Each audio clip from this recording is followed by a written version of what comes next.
Good morning, everyone. I imagine we've got a bunch of you here right now, but I imagine other people will be trickling in as we get started. I'm Steve Paul, Bio President. I wanted to just say hello to you and introduce our event chair here shortly. I wanted to mention that we had a little hiccup with our keynote video address. I don't know if anyone tried to take a look at that this morning. Um, the link apparently did not end up on the Eventbrite page, but Melanie has just dropped it into the chat. And that link will be available anytime you want to watch the video. It'll also be available later, as will all of our sessions on the members area of the website. But for now, thank you so much for coming to our third Biography Lab. This is Bio Lab 2025. I'm going to turn all the heavy lifting over to Kate Buford, who I was thrilled to have take on this project and who put together just a fabulous program. I hope you're as excited as I am to hear our speakers. I'll tell you a little bit about Kate right now. Her award-winning Native American Son, The Life and Sporting Legend of Jim Thorpe, was an editor's choice of the New York Times. Her bestseller, Burt Lancaster, An American Life, was named one of the best books of 2000 by the Times and many other publications. Kate was a commentator on NPR's Morning Edition and APM's Marketplace, and a vice president at the New York communications firm Robinson, Learer and Montgomery, now known as FGS Global. She lives in Charlottesville, Virginia, and helps writers in the U.S. and abroad with memoirs, corporate histories, and proposals. And I will say she is, I believe, a founding member of Bio, so we owe her a lot for all she's given to the organization over these last 15 years or so. So anyway, Kate, I'm going to slink into the background and give it over to Kate, who'll be your guide to the rest of the day. Thank you so much for being here. Thank you, Steve, very much. That was a lovely warm-up. Let's get started with our first speaker, Jean Strouse. Jean was the winner of the very first Bio Award in 2010, when Bio itself was brand new. So it is fitting that we welcome her back today. She is the author of Morgan, American Financier, and Alice James, a biography, which won the Bancroft Prize in American History. Her essays and reviews have appeared in The New Yorker, the New York Review of Books, and other publications. She was named a fellow of the MacArthur Foundation and served as director of the Dorothy and Lewis B. Cullman Center for Scholars and Writers at the New York Public Library. Her new book, Family Romance, John Singer Sargent and the Wertheimers, has just been published by Farrar, Straus and Giroux. It is a brilliant example, speaking of craft, which is the theme, of course, of the BioLab, of a biography that focuses on the relationship, personal and artistic, between her subject, the painter Sargent, and a group of his artistic subjects, the London Jewish family, the Wertheimers. Much more than a slice of a life, the book is a deep and assured dive into the intricacies of portraiture, commerce, social class, anti-Semitism, and extreme wealth in Edwardian London. The title of Jean's remarks is Three Wildly Different Stories. Go ahead, Jean. Thank you very much, Kate. That was lovely, and I'm delighted to be part of this conference. As you say, I've been affiliated with Bio for a very long time, and it's doing great work always. So I called this talk Three Wildly Different Stories because the subjects of my three books are so different from each other, but they all lived in the same approximate time, late 19th, early 20th century, and they're all Americans who spent a great deal of time in England. My Alice James was my first biography, and in college I was an English major, where the English departments or the people I studied with were very involved with the new criticism, which meant you only pay attention to the text, not the life of the writer. That was just off the screen or the map. And then after I got out of college, I started reading biographies and found that clearly it was a great way to learn about private life, history, all kinds of things that you don't necessarily get from a written novel, a text. So about in the early 1970s, Nancy Milford published her sort of groundbreaking biography of Zelda Fitzgerald, the wife of F. Scott Fitzgerald, and Diane Johnson published Lesser Lives about Mrs. George Meredith. And that sort of broke open a new field, really, about the women in the lives of famous men. And I wasn't the only one who was kind of knocked out by this. So were a lot of other writers, women and men. And I had jobs, but I was looking at a few possible subjects. And one summer, I was reading a book by Calvin Tompkins called Living Well is the Best Revenge, about Gerald and Sarah Murphy, who were friends of Scott and Zelda Fitzgerald. They lived in Paris, or they were in Paris. They came back to Boston and dropped in, said this book, on Alice James and her circle.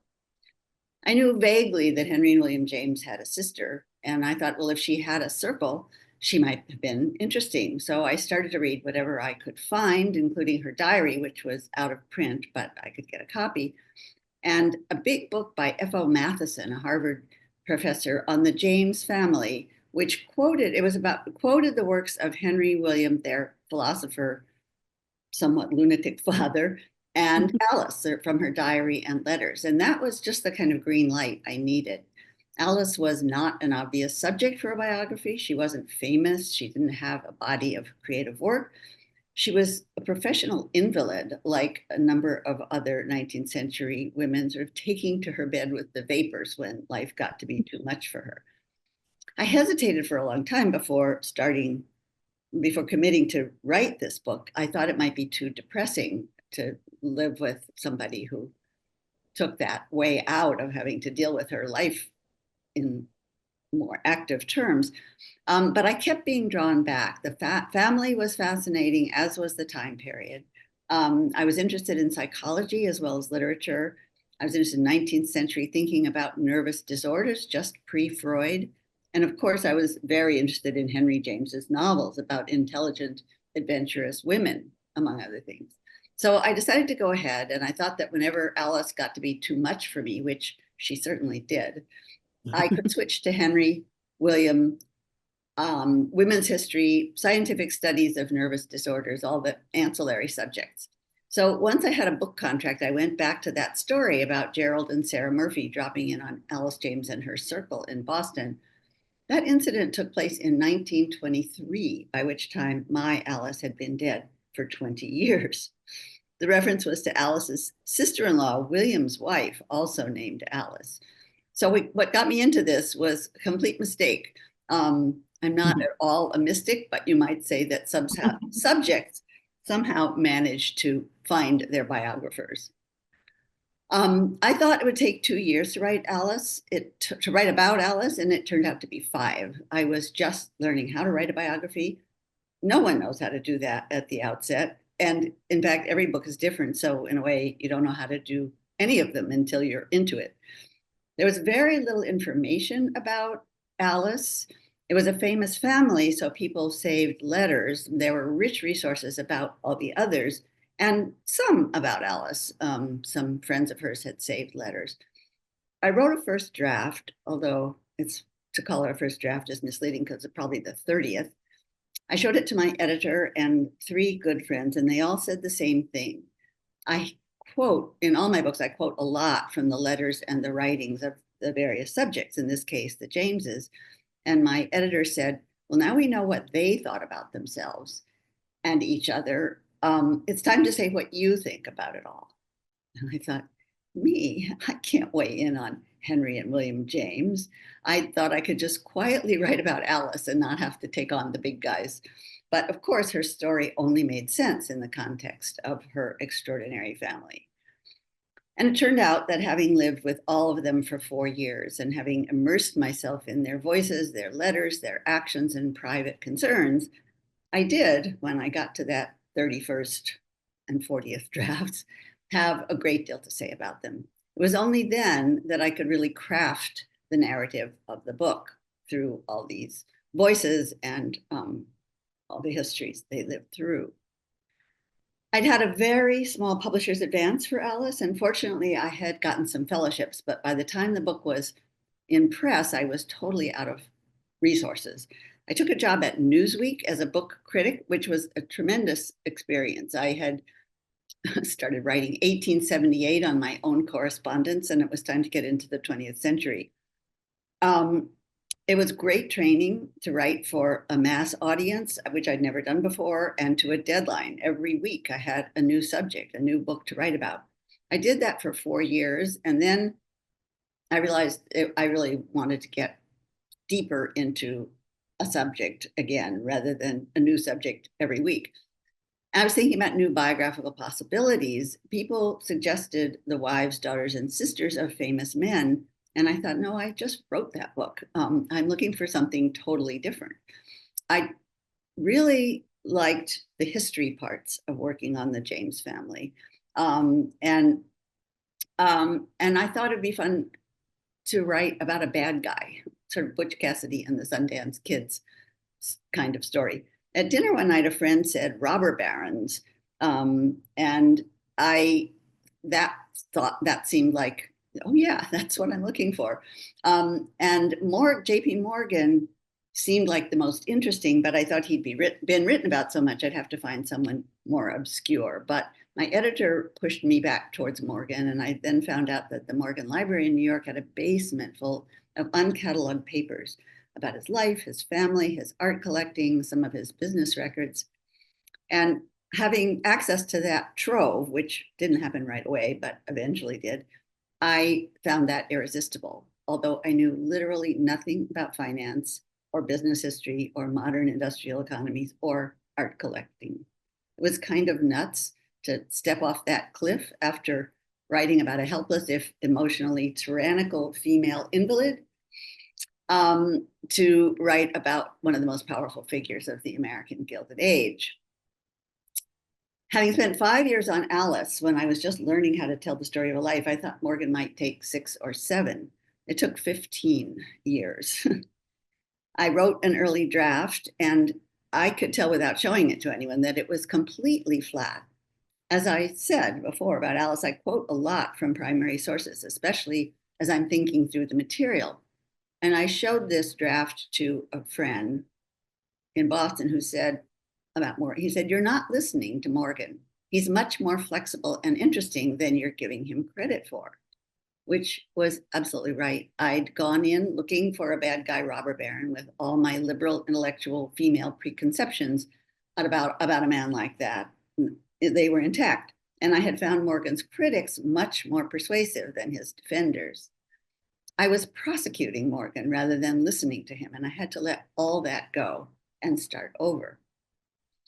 Unlike the Jameses, who lived in language and were fascinated by everything that went on inside and among themselves, Morgan was, and then they wrote it all down.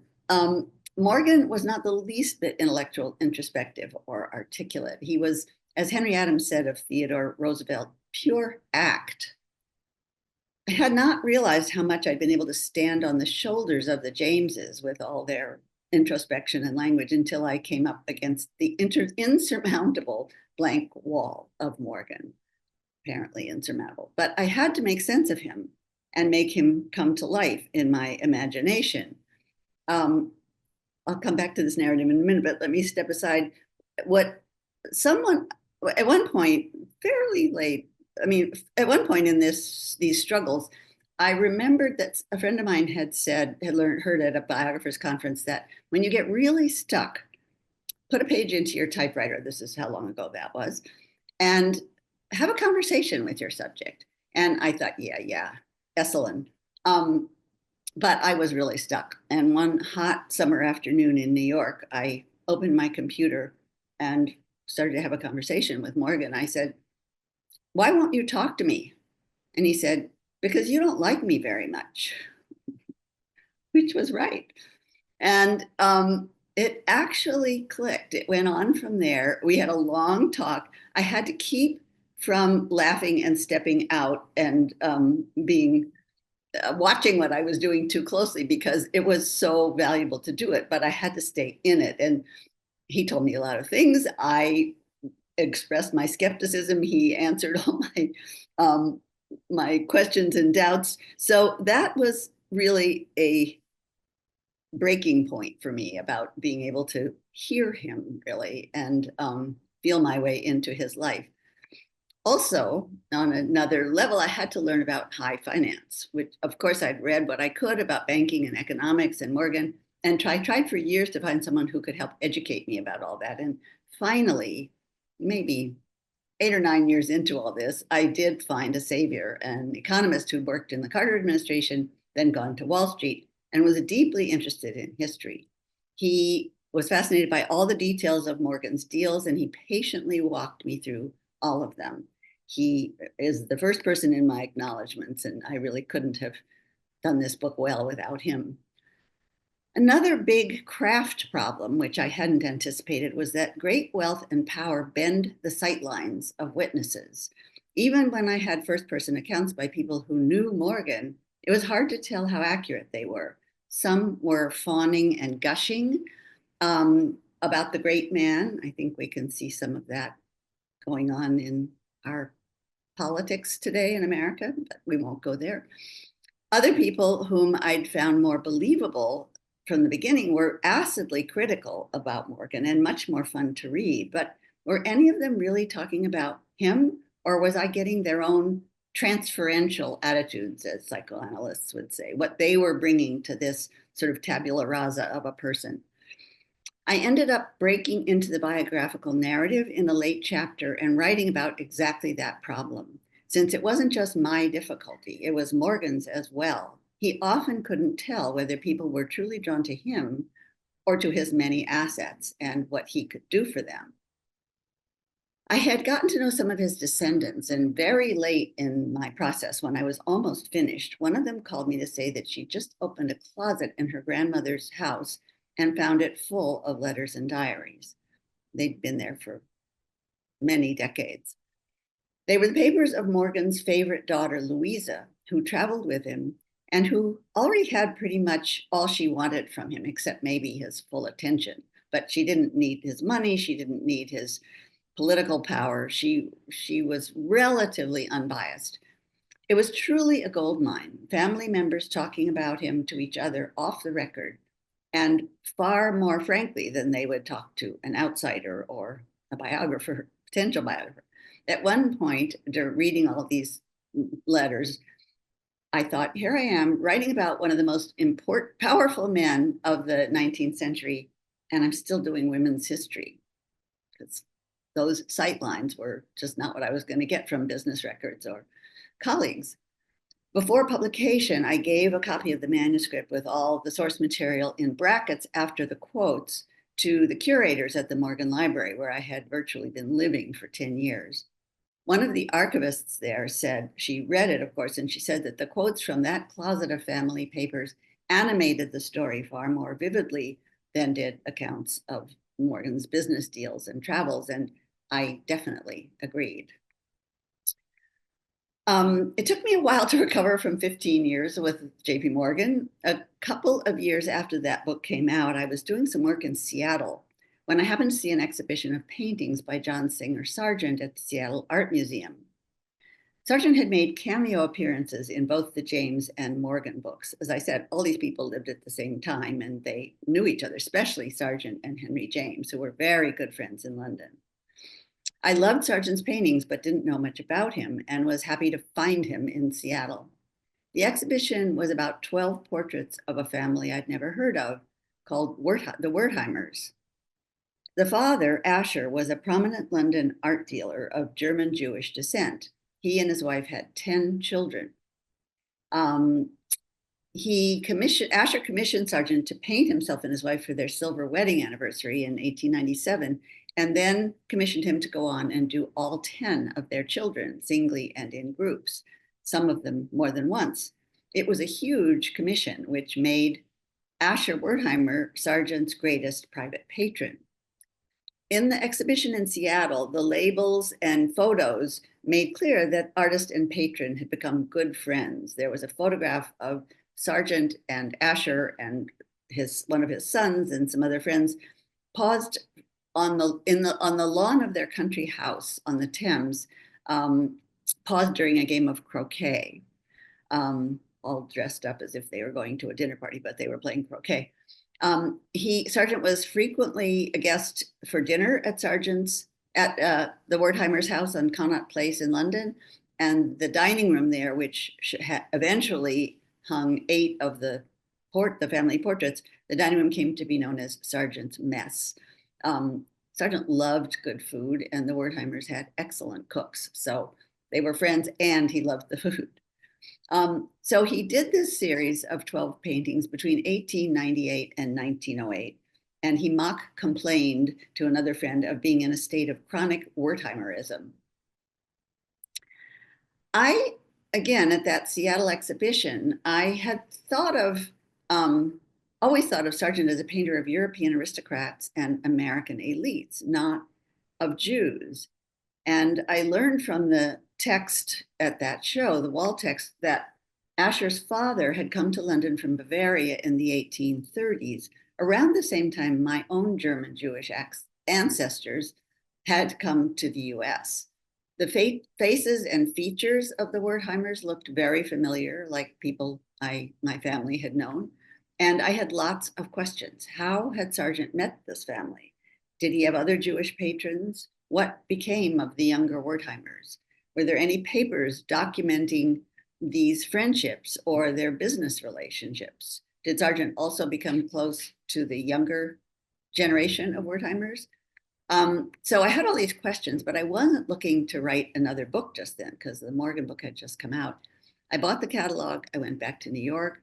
I eventually took a very full-time demanding job at the New York Public Library as the director of a program for scholars and writers. But I continued to think about these paintings and about all those questions as well as others.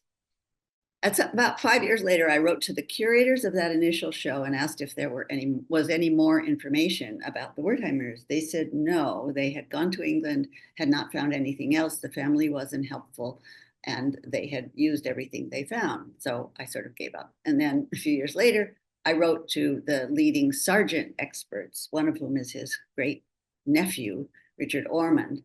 And I asked Richard if he thought it was worth trying to do a book about these paintings. And he thought it would be fascinating, but that there were no Wertheimer papers or records. So it would be very difficult to do.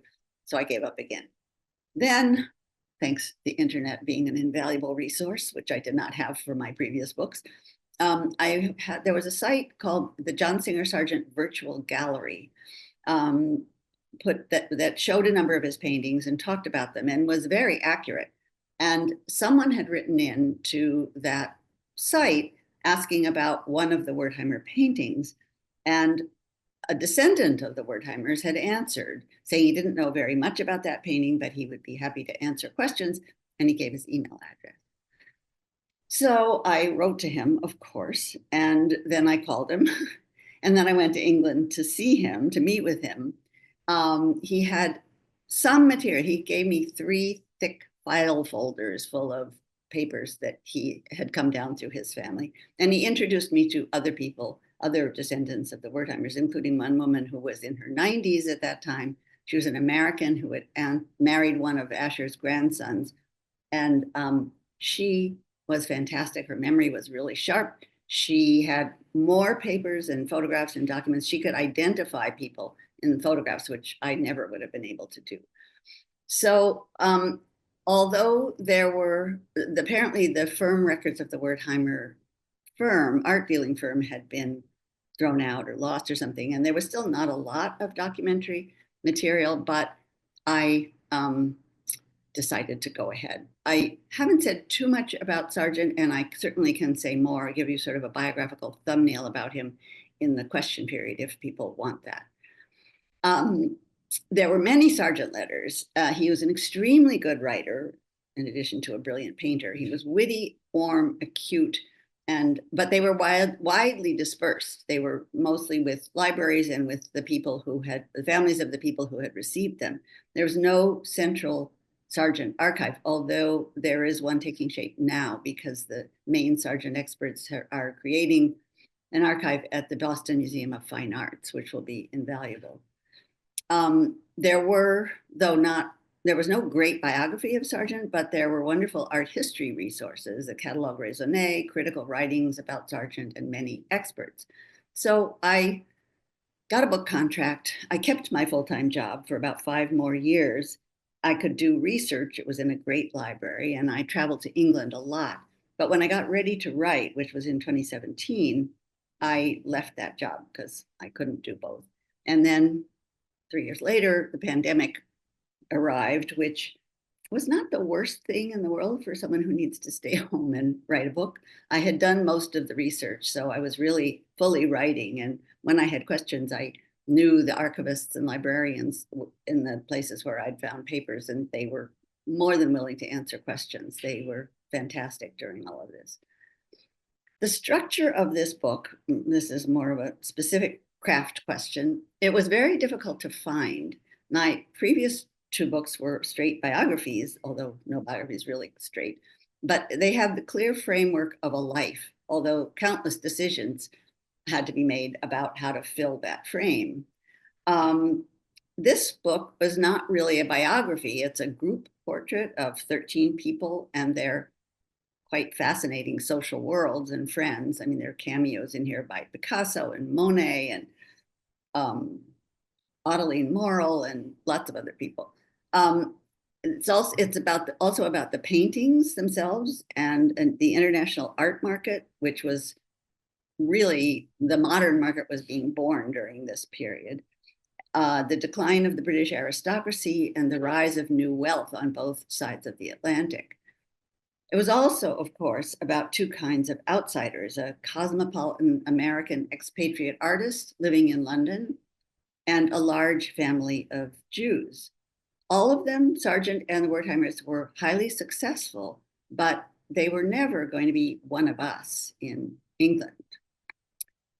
And so how to find a structure, not all the Wertheimers were interesting and not all the portraits were great. So I definitely didn't want to do a chapter for each portrait. I had to find a different way to weave that together and to sort of intuit a structure in the process of the writing.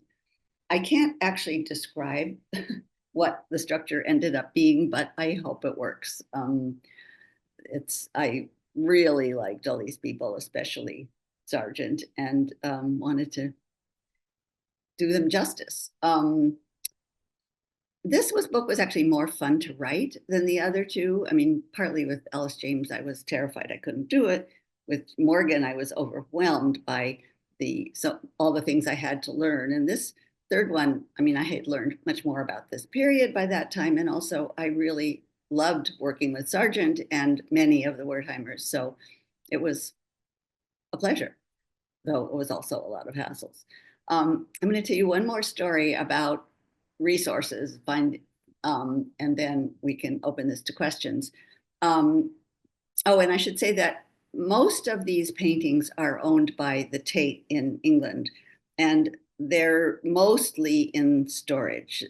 Every now and then, 1 or 2 of them is requested for a loan exhibition, but during the pandemic, there was art exhibitions were mostly canceled. People weren't lending and people weren't going to museums. So they had empty space on the walls at the Tate, and they mounted an exhibition. They call it a spotlight when it's work from their collections. So it wasn't really an exhibition with a catalog or anything, but they put up all their Wertheimer portraits, which was totally great. I didn't get there because it was the pandemic, but all the descendants, or most of the Wertheimer descendants, the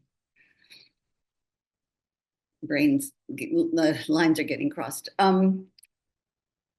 Many, like 70 Wertheimer descendants went to see that show and have lunch at the Tate, courtesy of the Tate, ranging in age from 100, this woman I had met when she was 90, and someone was pregnant. So 100 to in utero, they went to see this exhibition. And another day, the curators took then Prince Charles and Camilla, this was obviously before he became king, through the exhibition. And someone sent me a photograph of that, which was fun to see.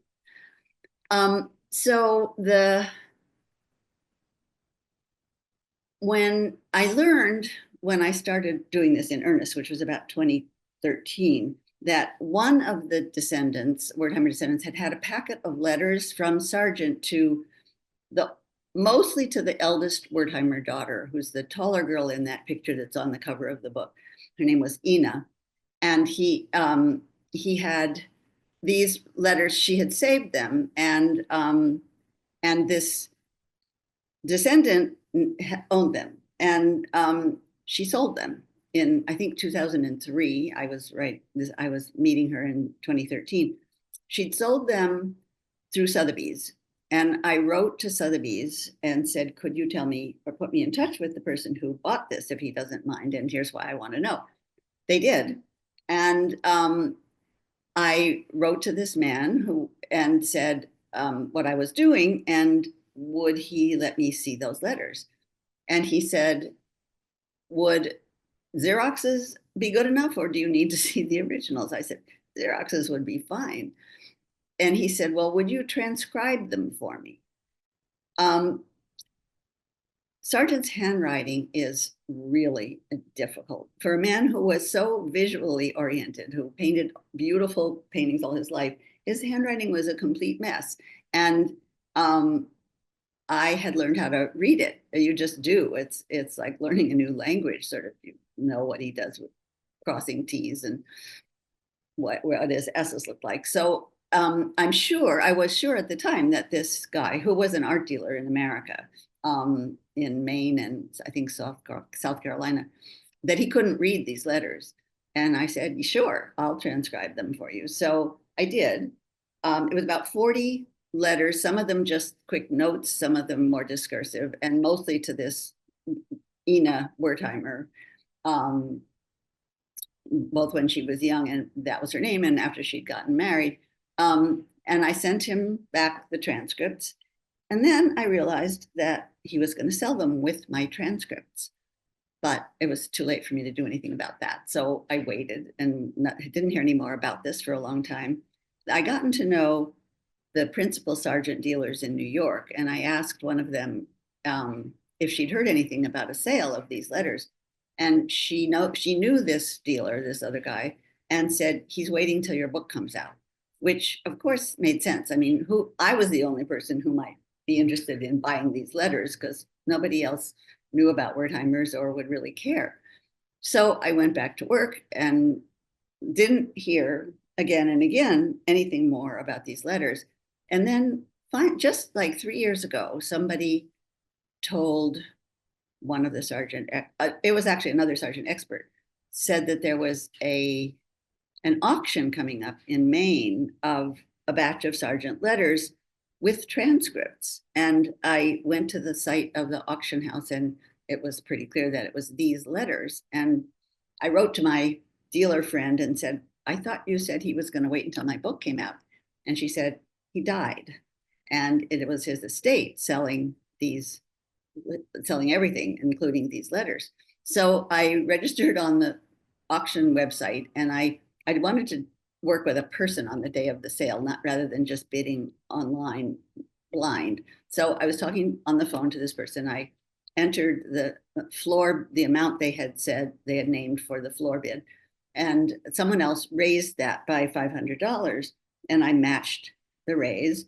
And then the woman I was on the phone with said she thought actually that had been a mistake. This guy wasn't really interested in these paintings, these letters. He'd been meaning to bid on something else. So that was the last bid, and I got the letters, which arrived about 3 weeks later. And I, of course, still have them. I had read them, I had transcribed them. I didn't really need to know the content, but to have the actual objects in my hand about this sort of central relationship for my book between Sargent and this daughter, Ina Wertheimer, was just kind of really a powerful experience, and it felt sort of sacred that I had this kind of access to this story, which was full of mysteries and delights. So that packet of letters is right here in my apartment now, and I would be happy to answer any questions anyone may have.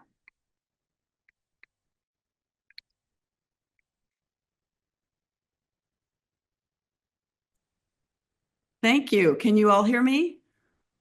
Yes, nodding. All right, good. All right. Melanie Meadows is going to help. She's the person behind the Biographers International block up there on the upper screen.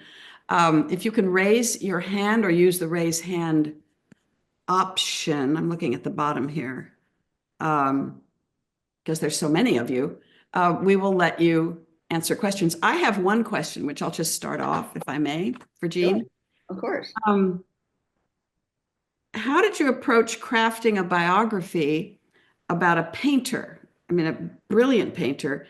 And this is not a criticism. I'm just curious how you made these choices and not allow yourself to get overly focused on the art of painting, Sargent's method, his style, brush strokes, blah, blah, blah. Was that an issue for you when you were crafting this book? Well, I certainly do talk about his art, his techniques, his brushwork, which is extraordinary. And luckily, several of his sitters described the process of sitting for him. He was also a very gifted musician. He had a piano in his studio. He would sometimes take a break and noodle around on the piano.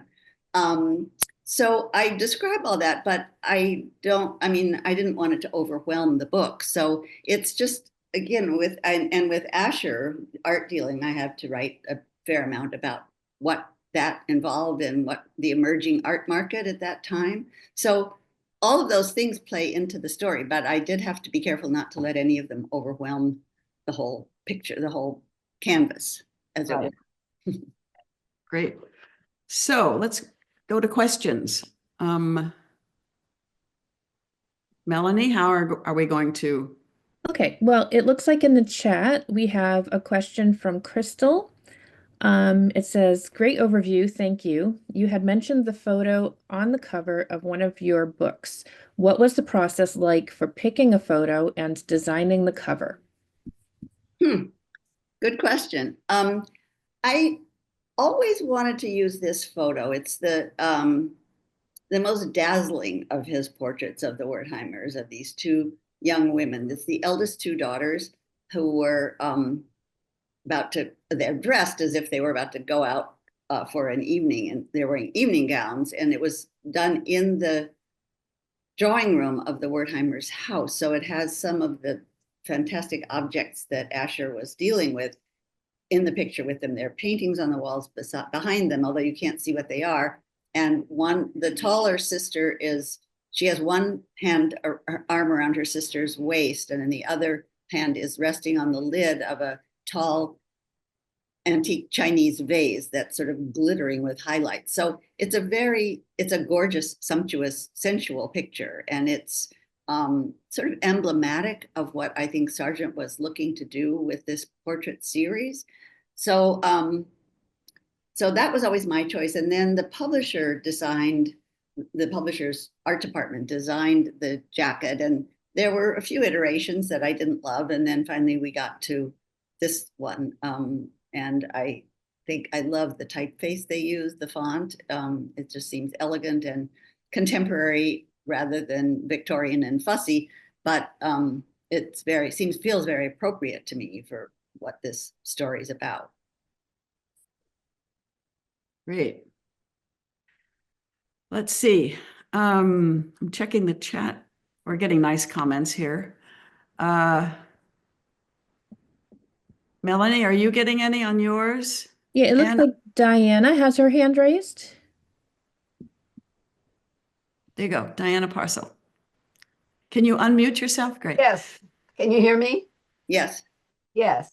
I'm quite intrigued, Jean, by your comments about the structure of your book and how how it has to come, you sort of implored organically out of the material itself. And I think it's one of the biggest challenges that a biographer faces, and because there is no formula for that. So I'd love to hear a little bit more about how you found the structure of your book, just a little bit about the process. Thank you. Well, I'm not sure I can recreate the process, but the reception of these paintings was very mixed. There was a lot of praise and a lot of criticism, really quite venomous. And that had to do with the family being Jewish. I certainly did not set out to write a book about anti-Semitism. That was not my plan at all. But the responses to these paintings was so powerfully filled with anti-Semitism that I had to. So I decided the paintings, Asher Wertheimer left 9 of them to the National Gallery in London. And he and his wife kept life interests in them for while they were still alive. And then as soon as the wife had died in 1922, they were transferred to the National Gallery. And they'd been shown all along at the Royal Academy. As Sargent finished them, they went on display, and the responses then were mixed, and even more so when they were all shown together for the first time. Apparently, the attendance at the National Gallery broke all records during the week those went up. People were very eager to see them. But there was a debate about them in Parliament, and one of the members of the committee doing the debate, who was a member from Oxford and was also a history professor at Oxford, he asked the head of the committee that they were meeting in he said, could you not manage it so that we don't have to have these repulsive pictures on our walls for all time next to the beautiful examples of the work of Turner? So that was very much the context in which this story takes place. So I thought that opening the book in 1923, when that exhibition goes up, would be a very good way to start it and to sort of frame what's going to come. Another thing about that is that when these paintings were shown in the National Gallery, there was a cartoon in Punch of many old masters, Rembrandt, Gainsborough, Velázquez, etc., 8 painters whose work was all in the National Gallery. And they're standing in front of the gallery, and a younger man wearing a beard is coming up the steps. Obviously, it's Sargent. And it says, chorus of old masters to young one. And they're saying, well done, young master, to Sargent. You're the first one of us to get in here alive. Which turns out wasn't actually true. He was already in there, and several other live painters were in there as well. But it was a very good sort of emblem of that moment. And so that sort of sets up the rest of the story. And then I had to do sort of biographical sketches about Sargent himself, and then the Wertheimers, who had an extremely important, interesting ancestor in Vienna at the turn of the 18th century. So I would sort of go through a biographical sketch of Sargent in one chapter, and a sort of placing the Wertheimers in another chapter, and then forward into their interactions and the explosive growth of the art market. So it was themes, but organized around people. I don't know if that helps, if that answers your question. Yeah, I thought it was a really elegant structure, and it was like a dance almost. Yeah. There's a question here. Evelyn Resnick, thanks for this great presentation. Do you know if your Wertheimers have any family link with the French Wertheimers, owners of Chanel? I do know about those Wertheimers, and I looked into it. My Wertheimers, with that ancestor in Vienna around the 1690s, early 1700s, when he was essentially the founder of this branch of the Wertheimer dynasty. The French Wertheimers, who, as some of you may know, were co-founders of Chanel, and the two living ones are still owners of Chanel and billionaires. They were in Alsace. So I think that way back, all of them come from Wertheim, the place in southern Germany. That's where the family originated. But there are really a lot of people named Wertheimer, and they're not all related to my people. Asher had 10 children, as I said, 4 sons and 6 daughters. 2 of the sons died in their 20s, and the other 2 did not have children. And his brother Charles had 2 sons and 2 daughters, and neither of those sons also died young. There's a lot of tragedy in this family. Mm-hmm. So from this family that I've been writing about, there are no descendants named Wertheimer, although there are, from the daughters' lines, descendants with other last names. Bonnie Klaus writes, I'm curious about the response of art historians to your book. I haven't had many reviews yet by academic art historians. I worked with many of them in the process of doing this, and they were incredibly helpful. Richard Ormond and Elaine Kilmurray, who are the authors of the Catalogue Raisonné and have organized most of the Sargent exhibitions, and another expert named Trevor Fairbrother, who actually brought that show to Seattle, which is when I first met the Wertheimers, as it were. But it hasn't been reviewed yet by art historians. I've had tons of wonderful reviews in sort of mainstream media. I know that Apollo Magazine has something in the works that will probably come out in February. And but I don't know yet. I mean, people have been very kind, but I don't know what they will say in print. Right, thank you. Maybe it takes a little more time for the academic world to weigh in. Tiffany, thanks so much for sharing your writing experiences. Can you touch on how you found appropriate editors/publishers for your books? That's a good question. I actually had the same editor for my Alice James. I got a contract for the Alice James book before I started writing. It was with Houghton Mifflin and an editor named Jonathan Galassi, who was a good friend of mine. And we had been talking for a while, and he knew I was doing this. And he wrote to my agent and said, if she ever does this, let me know. So the agent did send him the proposal, and to a few other editors as well. And they all bid around the same amount, which was not very much. And the agent then said to me, okay, so who would you like to work with, since it's sort of the same bid all across the board? And I realized I really wanted to work with Jonathan Galassi. So he edited Alice James, and he was a new editor. I was a new biographer. So we were sort of giving birth to ourselves in this process, which was great. And he's still a wonderful friend of mine. He went from Houghton Mifflin to Random House, and I went with him for the Morgan book, but then Random House had expected him to bring in lots of young best-selling fiction writers, which he could have done, but it somehow didn't work, that marriage of Jonathan and Random House, and they fired him, which was horrifying.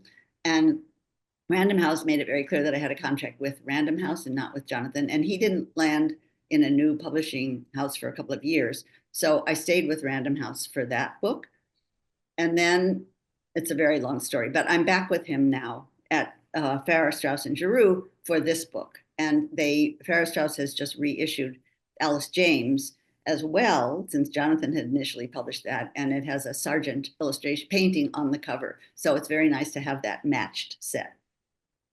That's lovely. Carol DeBoer Langworthy. Hello, Carol, wherever you are.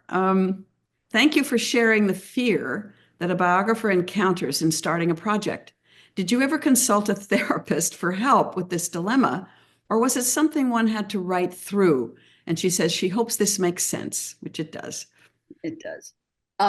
Well, I was seeing a therapist anyway, so I certainly talked about these problems, and she was extremely helpful with both books. I mean, we kind of got through this together. So yeah, it's terrifying. And now I think that the family romance Sargent Wertheimer book was really fun to write. It was also really hard, and there were lots of times when I thought, oh, I don't think I can do this anymore, that I could do Morgan and high finance, but you just keep swimming. I mean, I really, with the Morgan book, I'm 8 years in, I thought, I can't do this. And I felt like I was swimming across the Atlantic by myself with not even a rowboat to keep me company. But I couldn't go. I mean, if I went back, it would be just as hard as keeping going. So, but yeah, there are lots of 3 a.m. panics. It's important that everyone know that that's the norm. Yeah. Laura Snyder follows up on that a bit. The existential dread when you, as you just alluded to, in the middle of the ocean, when you are in the middle of the project and do not yet see the light at the end of the tunnel. Mm-hmm. Not a happy place to be. No. Susan Wider, W-I-D-E-R, question for Jean. Will the upcoming exhibition at the Met be a chance to see some of the paintings you described that live in storage at the Tate? No, because the exhibition is on Sargent and Paris, and he was in Paris from about 1874 to 1884, and he didn't meet the Wertheimers and begin to do those portraits until the late 1890s. So it's going to be a wonderful exhibition. It'll be both at the Met this spring and then at the Musée d'Orsay in Paris, but not with Wertheimers. There was, some of you may have seen, a fabulous exhibition maybe 4 years ago on Sargent and fashion, which was at the Museum of Fine Arts in Boston and also at the Tate. And there were Wertheimers there because the clothes, the fashion is a big theme in those paintings. Mm-hmm. Will the exhibition at the Met have portraits as well, or Oh, yes. Oh, no, it is his portraits, but it's from when he was in Paris. Okay. Rob Wick, in Morgan, how did you overcome the urge to detail too much of the financial picture, given that most people reading it were not financial experts? Well, neither was I. So I had to, I hope, explain things in a way that was clear, but not get too lost in the weeds. There's some long footnotes in there that came from this wonderful guy who was helping me, sort of details of, for instance, the deal putting together U.S. Steel, how they issued bonds. There is a lot of financial detail, but I think I just had to consult my own initial ignorance to realize that I had to keep that. It was what he did. I mean, it was essential. It was the central thing in his life. But there are other very detailed books about his financial dealings, and I figured people who wanted more could go to those, but I needed to keep the thread of his human side as alive, as well as the texture and content of what he was doing. And keep it accessible to the general reader. Yes. Who does not understand finance usually. Yeah. Bonnie follows up. I think she had asked an earlier question that got cut off a little bit, not by you, but on the chat, about art historians' response to your book. As she says, she knows that some in the field are almost anti-biography in analyzing artists and their work. They are, and they're also, many of them, anti-Sargent, which was true during his lifetime and has been ever since. He was dismissed as a gun for hire for rich people who wanted to be flattered, and that he was too fashionable, too successful, not a real artist. That was a theme pressed a lot by the critic Roger Fry in England while Sargent was still alive. Fry was relentless in persecuting and prosecuting Sargent. And that impact lasted for long after everybody in the story was dead. Even in the 1980s, there were art critics who were sort of parroting what Roger Fry had said about Sargent. So he was extremely successful from the late 70s to the first decade of the 20th century. But in 1907, he stopped painting portraits. He'd been doing it for 20 years. He'd been unbelievably successful. He wanted out. He loved getting out of his studio, traveling, painting landscapes, finding new kinds of people to paint. And he said in a letter to a friend in 1907, no more portraits, Paugh-traits. I abhor and abjure them and hope never to do another, especially of the upper classes. So after that, he never stopped painting. He worked his entire life every day, even when it wasn't on commission. But he would travel often with parties of friends and relatives and hike in the Swiss Alps and the Italian Alps. And he went to North Africa, to the Middle East, constantly painting.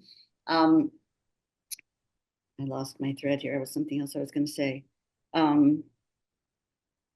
Oh yeah. So, but the criticism of at the time and since that portrait painting is not a high art, that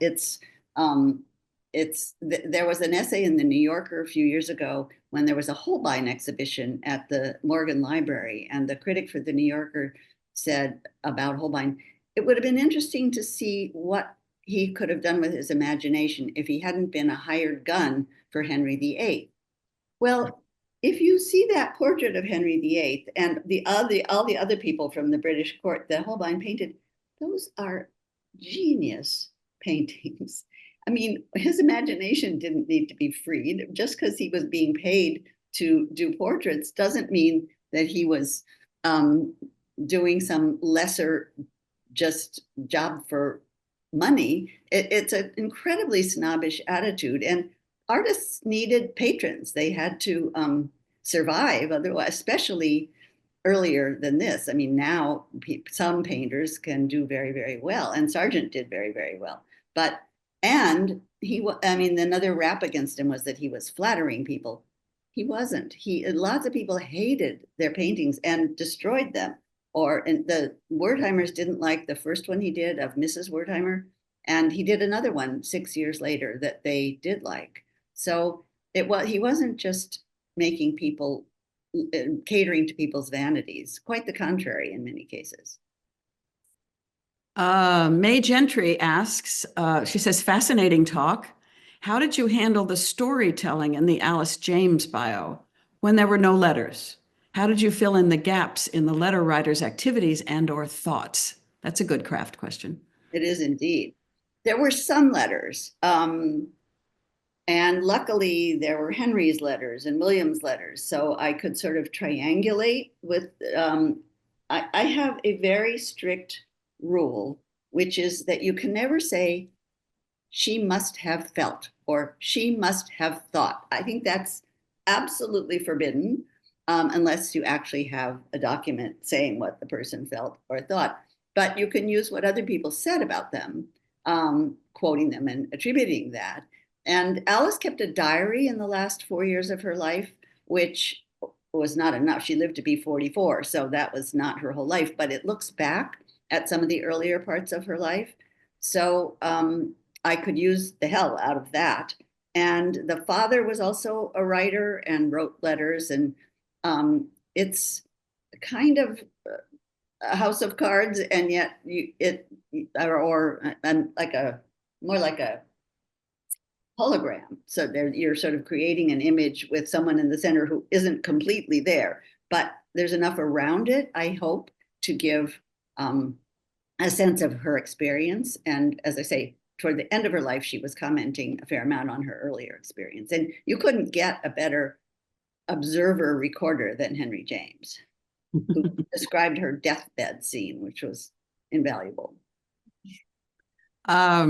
Mary Chapman asks, you mentioned breaking out of the narrative to speak to the problem of bent sightlines. Mm-hmm. To do that without it seeming disruptive to the reader. Well, it was in the context of some of these relationships.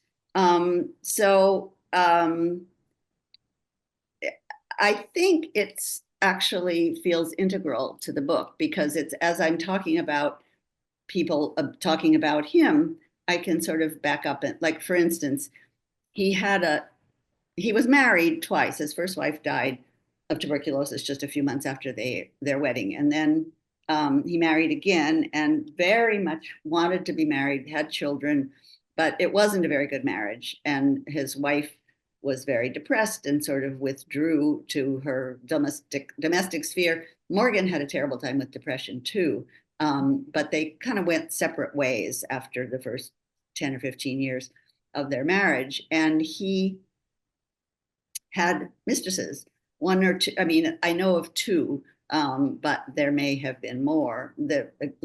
As with everything else, the lore about him is quite exaggerated, that there were hundreds of them. But late in his life, he had a sort of romantic skirmish with Lady Victoria Sackville, who was the mother of Vita Sackville West. And she and her husband lived in this grand house, Knowle, Knole, in England.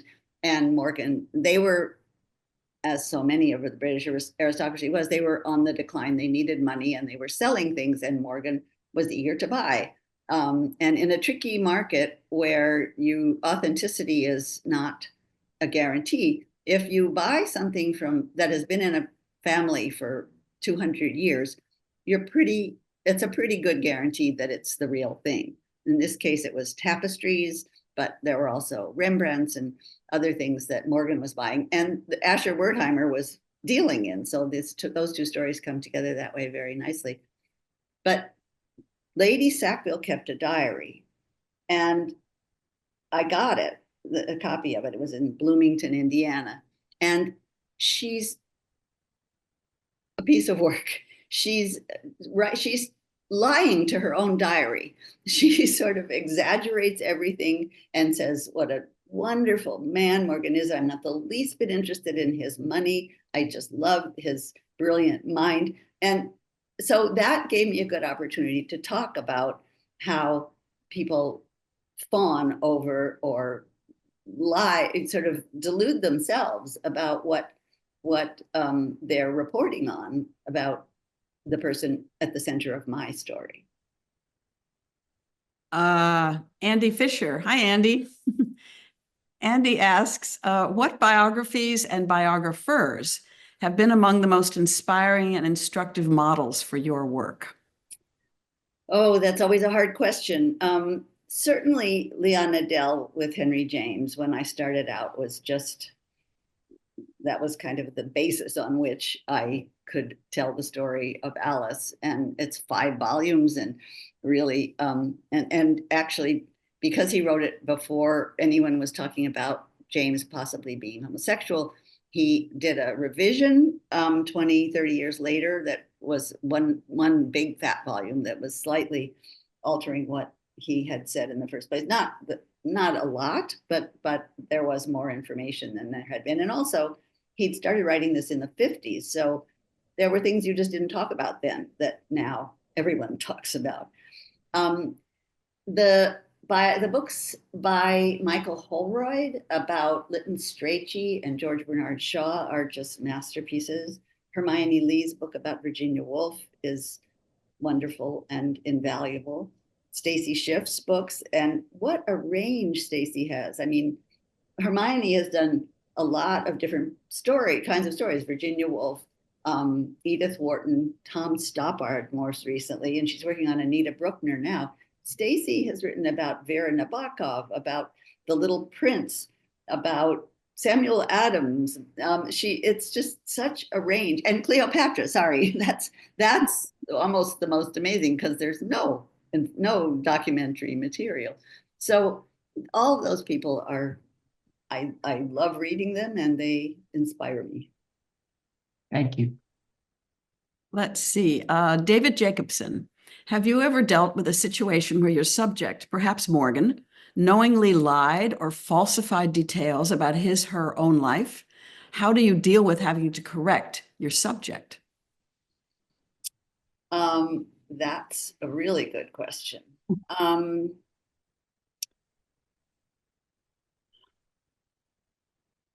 I don't think Morgan knowingly lied. He said very little. And when he was at the end of his life, he was called before a congressional committee to testify about whether or not he was running a money trust. This was the era of Teddy Roosevelt and trust busting. And he sort of was, but it wasn't for the nefarious reasons that people suspected. There was no central bank in the US at that time. There was no Federal Reserve, no way when the country went into a panic or a crash, which it did with great regularity over the late 19th century, every 10 or 15 years or more often. And Morgan appointed himself to act as a sort of de facto Federal Reserve. He grew up, his father had moved to England. His father was a merchant in Boston and moved to become a banker in England. And Morgan went to school in Switzerland and Germany and spent a lot of time with his family in England and grew up watching the British watching Britain's central bank try to keep the British economy, the Bank of England, keeping the economy on track, and just took it upon himself to do that for the US, which was an extraordinary thing to do. And so that when there was a big panic, as there was in 1907, he corralled a lot of the other leading bankers and industrialists who had access to money to pool funds to bail out institutions that were toppling to try to stop the panic. And over 3 weeks, it effectively worked. But everybody, when that was over, was terrified at the idea that a private banker had that much power. And as I said, Morgan was not introspective or intellectual or self-questioning. He just acted.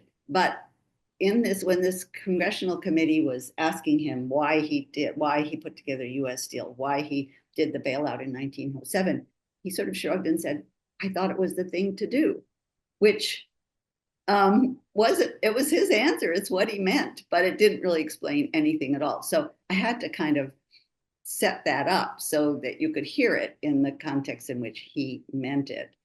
But a lot of the people around him, Lady Sackville is one, his librarian, Belle de Costa Green, is another. She was a whole other story, which we don't have to get into now. There's an exhibition about her at the Morgan Library right now, because it's their 100th anniversary of existence as a public institution, and it's all about her. She turned out to be the daughter of the first Black man to graduate from Harvard, which I managed to figure out. That was very much fun to find that.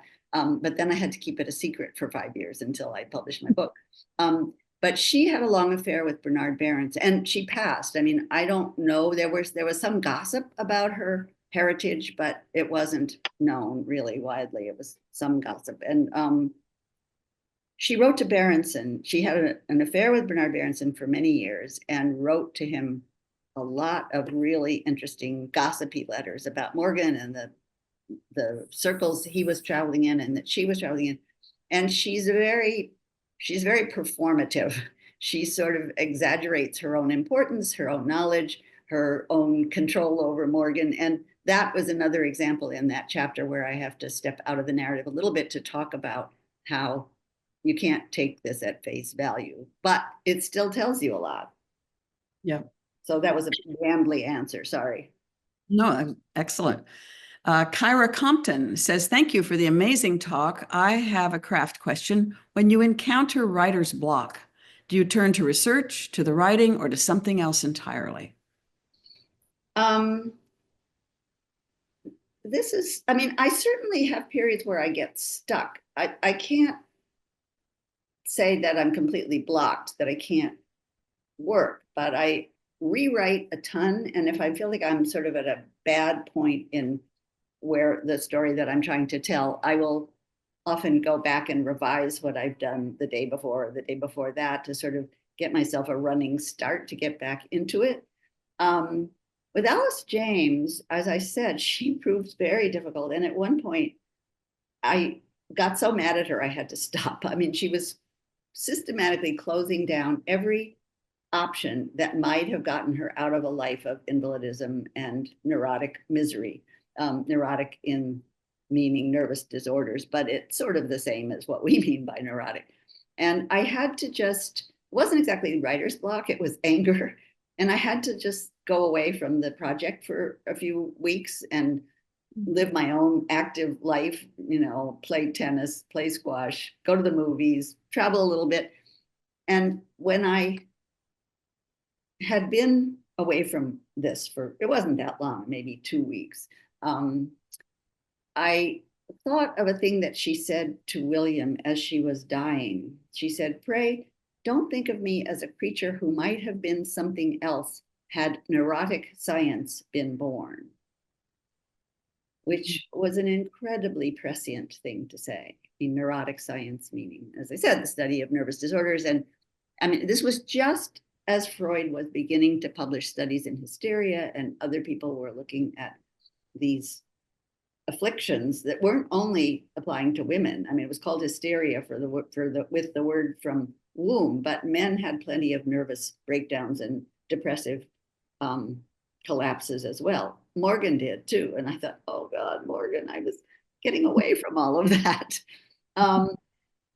So I had to really remind myself, and as Alice reminded me, that this is who she was. Take me for what I am, and don't try to pretty it up or make me into something else. And that was a really important, invaluable thing for me to hear and remember. So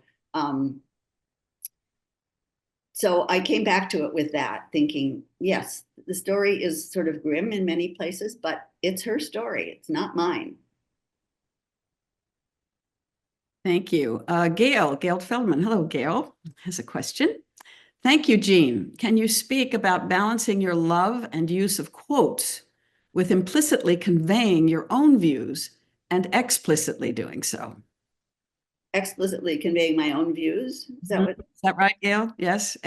Implicitly conveying your own views and explicitly doing so, either or.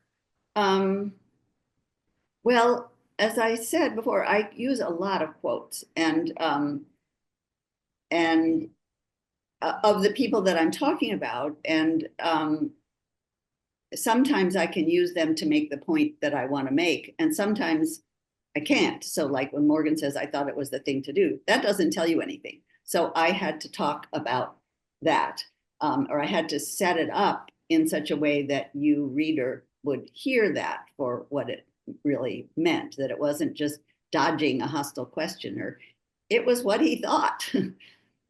So I think it's a weave of quoting other people and saying what I think. And in a couple of places in this Sargent Wertheimer book, I do step in a bit more in my own voice. So, I mean, well, there were a lot of fantastic quotes about these people. In one, a historian named Peter Stansky talks about Philip Sassoon, who was a good friend of Sargent's and from a very distinguished Jewish family. His mother was a Rothschild and his father was a Sassoon. And Stansky says about Philip, he was an Englishman of the Jewish persuasion, no matter how comparatively unpersuaded he might have been. And I thought, that is a fantastic quote. Of course I have to use it. And then I could say later on about a Wertheimer that she was comparatively unpersuaded about her Jewishness or something like that. And so I love finding great quotes. And Sargent had a number of really wonderful things, that chronic Wertheimerism being one of them, but also he said at one point, why, to Ina, the oldest daughter, he said, why won't some of my sitters' portraits get finished? I've tried giving my nephews mumps to some of them. So, but I did step in. There's one place, Asher does a big deal in about 1898. He buys a collection of 83 Old Master portraits from an aristocratic family, and he shares the deal. He was able to purchase it was the Hope family. He was able to make the purchase. Other dealers had tried, but he actually secured the deal. But then, because 83 has a lot of pictures to sell, and he brought this other firm, Kolnagi, into the deal to help him sell them. And Kolnagi, working closely with Bernard Berenson, who does not come off well in this story, they immediately started selling the best pictures from this collection to their own clients and sort of cutting Asher Wertheimer out of the deal. Berenson was selling them to three of them, two Rembrandts and a Terborch, to Miss Isabella Stewart Gardner, and lying to her in the most brazen, hilarious way about how he'd been working for months to get these pictures for her. He'd only been invited into the deal 3 days before that. So it's very much fun to be able to compare what people are saying with what actually happened and sort of show the lies and the hypocrisy. But at one point, the Kolnagi partners were so shameless about cutting Wertheimer out. And so, after one of the quotes in which one of them says, Wertheimer is mightily angry at us about how we're handling this. And I say in my own voice, hold on, it was Wertheimer's deal. I sort of feel like I needed to come to his rescue. Yeah, that was nicely done. Muriel Beatty, thanks so much, Jean. I would be interested to know how you handled the fact that much of the material relating to the Wertheimers is in the UK. What was the balance between what you felt you could do by email and what you needed to actually go there to research?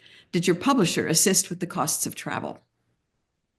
The answer to the last question is no. The publisher did not assist with the cost of travel, but I went to England a lot. I mean, all of it was there. There's one person in the US who was very helpful to me, and her grandmother, who was a daughter of Ina, that tall person, the tall girl in the Sargent portrait, her grandmother wrote a memoir, and this descendant let me see it, but it too is wildly inaccurate in a lot of ways, but nonetheless, it had some very, very good observations and stories that I could use. But I went to England pretty much every year for several years, and especially to meet with that 90-year-old, later 100-year-old descendant and her family. And there were wonderful archives at the Rothschild estate of Waddesdon in Buckinghamshire. They had records, dealers' records. It's a library basically about art dealing. I mean, an archive. So I just went to England as often as I could. Lucky you. Yeah. Joanne Oppenheim, you mentioned an editor saying, we know what your subject thinks. What do you think? Mm-hmm. How did you do that? Well, I had to go back through the whole thing and start to comment more in my own. I'm not saying like, hold on, it was Wertheimer's deal, but my own narrative, sort of shaping how we hear what the Jameses say about themselves and what I had come to know about the dynamics of this family, because they were all supposed to think that this family was pure bliss, heaven on earth. That's what their father wanted them to think. And they were pretty good at giving voice to that while undercutting it with some of their own observations. But it was a real balancing act, how they told you what was really going on while paying lip service to the family myth. So I had to see that first and then talk about it fairly freely. So again, it's just part of this process that you feel your way through. And as I said a few minutes ago, I did know them much better than I had realized. I mean, I could actually almost feel Henry James correcting my sentences. So you inhabit them and they inhabit you. And I just think that over time, I mean, once I sort of had not just permission, but an order to say what I thought, I had to go back through the whole thing and actually do that, which is writing the book. It's kind of like life. You learn with time who you can trust. Yes. Pat Lawrence, thank you for your enlightening talk about the craft of biography. Do you think that the teaching of biography in universities, its current acceptance, has affected the kind of biographies that are written and the funding of projects? Gosh, I really don't know the answer to that. I don't know. I'm a little dubious about even creative writing programs, although I think people learn a lot in those programs, especially if they're well taught. But I don't know what I think about teaching biography in universities and funding opportunities. It's just tricky always because this work is so labor intensive and not lucrative. I mean, if you're writing a biography of a big political figure or a memoir like of somebody who everybody knows about, that's not so hard. But for obscure stories, it's very hard. I don't have any wisdom about that. That could be a panel for another conference. Right. Thank you. Let's see. This is the last chat question, and I don't know any rate. Whoops, wait a minute. It's not. I just got another one. Sarah Hitchcock de Gregory. The other Alice James, Henry's wife, was into mushrooms and seances, etc. Any interaction about that? It was William's wife. Henry wasn't married. Yeah, William's wife, right. William too was, I don't know about the mushrooms. William too was into seances, and they met. I mean, there was their father too had a sort of mystical bent, and he was a Swedenborgian, although describing what that means is a little hard. He wrote a book called The Secret of Swedenborg, which William Dean Howells reviewed by saying he kept it. The Secret of Swedenborg. But my Alice was pretty skeptical about all of that. She didn't participate, and I think she thought it was kind of cockamamie. We have time is, it's 11:53 and some more questions have popped up, so we'll try to get through them. Amy Redding, you mentioned that you have a rule not to say she must have thought. What other rules govern your approach to biography? Have they changed over time? Well, that's the main one.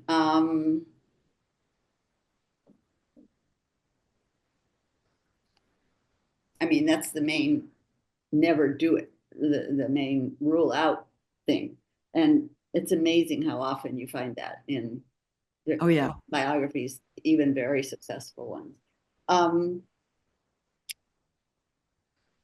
Well, I mean, as I said before, I quote a lot. I want you to know, I want the reader to know what this person said wherever I can use that, because it's, I mean, I have to talk a lot, but where they give me something great, I think that's invaluable material for a biography. But I don't think I have any other strictly forbidden thing except he must have thought, or he must have felt, or he must have known. Unless you can tell that was a way for him to know. Yeah. Mike Resendez, when you returned to your manuscript to include your opinions, did you feel you were interrupting the narrative? The Alice James manuscript? I think you mean. I think so, yes. Mike? Yeah, nodding. Yeah, Alice James. Thank you. No, I was actually shaping the narrative. I mean, I think a collection of quotes from other people isn't really a story. It was just sort of, as my editor, Jonathan, said, now we know what they thought, we need to know what you think. And sort of, so it wasn't as much interrupting the narrative as giving it a shape with my own views, and then setting up some of the quotes that would illustrate the points that I was trying to make. So no, I think it was really creating the narrative. I see. Thank you. Thanks, Mike. Okay, last question, and we're right on the wire here. Lynn, excellent. It's a good question, actually, what's coming up. Excellent talk today, Jean. Please demystify the economics of writing a biography. At times, authors have non-writing full-time jobs. At other times, they don't. Besides research and travel costs to get to materials, what costs are involved with writing a biography? Well, that depends a lot on the subject. You know, if you write about somebody who lives in your hometown and you have access to all that material, it's not as expensive as having to go to England once a year.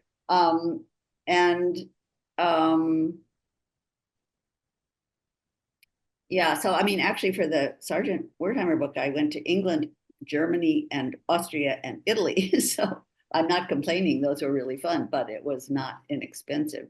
And again, and Morgan, I had to go to England a lot too. All my books have taken me to England.